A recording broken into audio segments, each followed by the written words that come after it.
বীজপুরের ঘটনায় একেবারে আক্রমণ পাল্টা আক্রমণ তো চলছে। আর এই ঘটনায় রীতিমতন চাঞ্চল্য ছড়িয়ে পড়েছে এলাকায়। মৃত কর্মীর বাড়িতে যান মমতা বন্দ্যোপাধ্যায় এবং তৃণমূলের উচ্চ পদস্থ নেতৃত্বরা। তারপর পরিবারের সঙ্গে কথা বলেছেন প্রাক্তন মুখ্যমন্ত্রী। পরিবারের লোকজন সংবাদ মাধ্যমের সামনে বলেছেন, আমাদের পরিবারের পাশে কেউ দাঁড়ায়নি।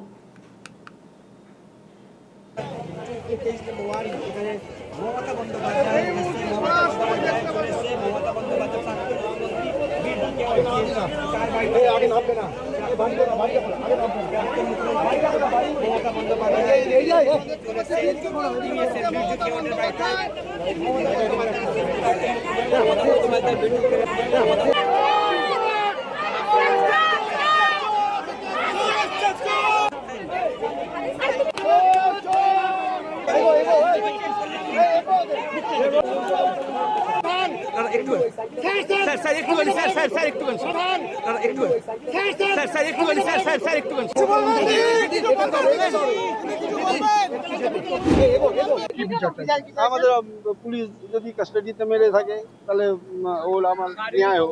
খুবই খারাপ আছে, আর কিছু বলতে পারবো না। ওনার কথা বলা যাবে না, প্লিজ কথা বলেন না।